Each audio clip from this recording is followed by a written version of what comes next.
Olá, gente.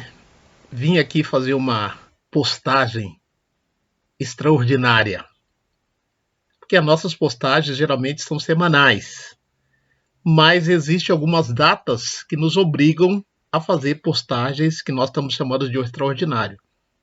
E essa quase passou batida. Eu, como pesquisador da temática africana e dos africanos na diáspora, não poderia deixar de comentar a data de ontem, 7 de outubro. No calendário da Igreja Católica Apostólica Romana,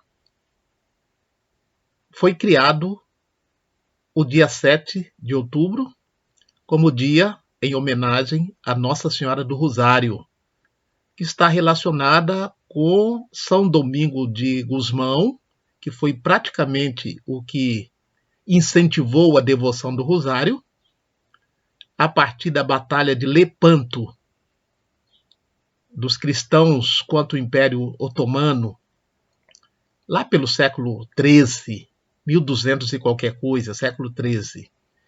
E essa prática do rosário constituiu-se um dos instrumentos para a evangelização dos africanos escravizados e seus descendentes. Já no continente africano, durante o período colonial, durante o período da expansão do catolicismo e da colonização, porque na época a Igreja Católica, que fazia parte do Estado, foi um braço dos colonizadores.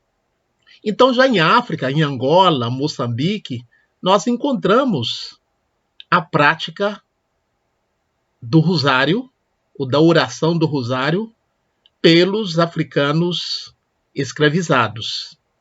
É importante lembrar que, na visão de mundo dos africanos, aderir ao catolicismo, ao cristianismo, não significava necessariamente abandonar as religiões tradicionais, até porque elas estão ligadas numa perspectiva de memória ancestral.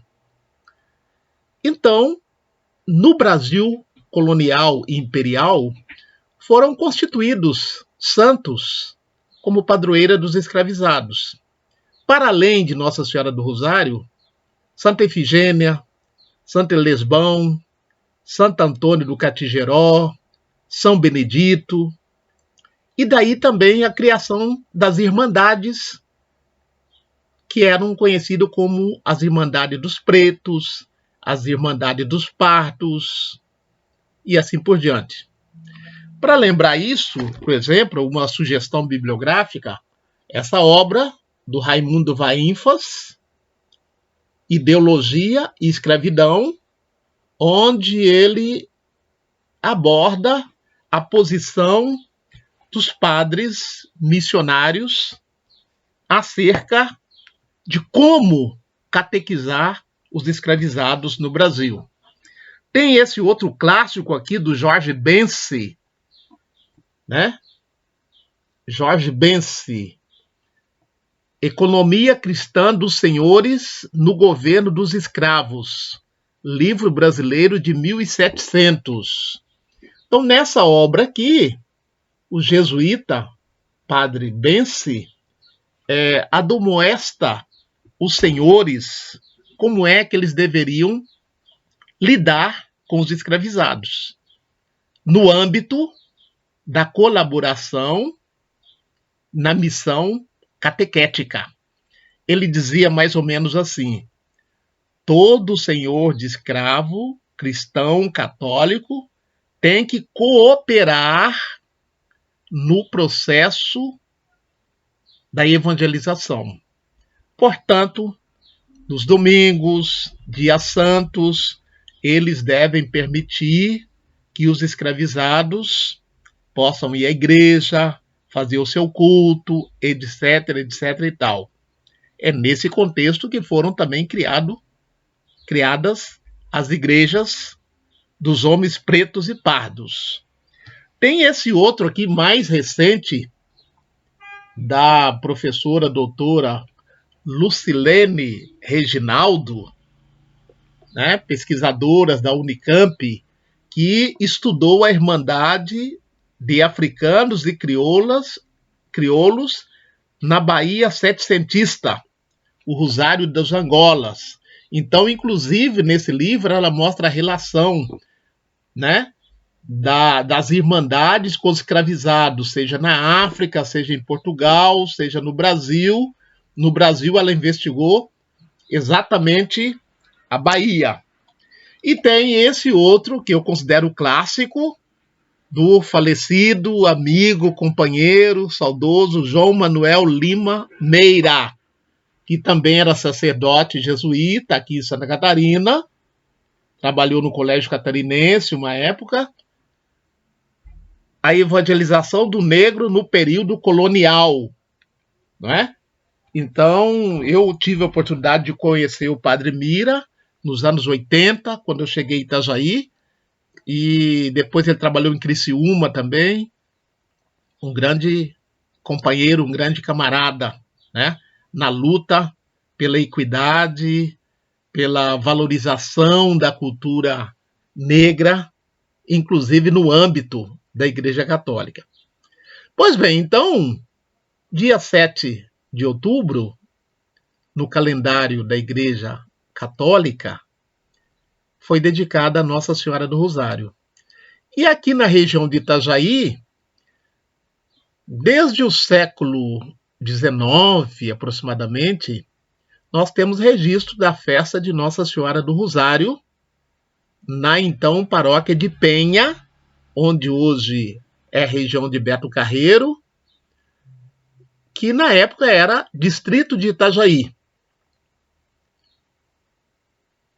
Depois, na década de 60, 70, mais exatamente final dos anos 70, quando o balneário de Penha passou a ser local de turismo, a população negra que fazia a festa foram perdendo de diferentes formas as suas terras, a sua subsistência, que era da subsistência que eles faziam a festa.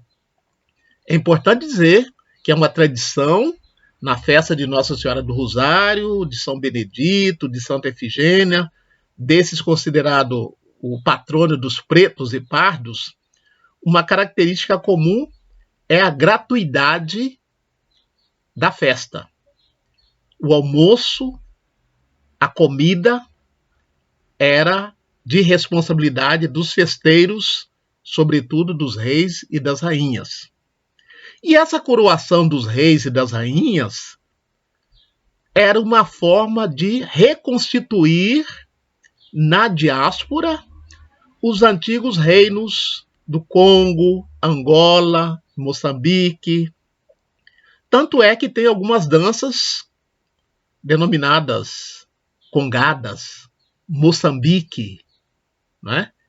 Eu lembro com muita saudade dessas festas, porque lá no interior de Minas, ou melhor, no sul de Minas, no Morro da Nova Lavras, onde eu nasci e fui criado, passei a infância e parte da adolescência, existia a festa de Nossa Senhora do Rosário, as congadas, que saía da casa do rei do Congo, que era em frente da casa dos meus pais, e até a então capela de Nossa Senhora de Fátima, hoje já paróquia, que tinha o hasteamento do mastro, tinha os congados, tinha os Moçambique, tinha os dançantes.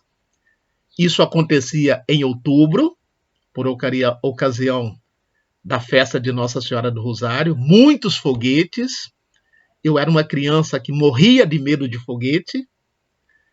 E também acontecia no mês de maio, por ocasião da abolição formal da escravidão.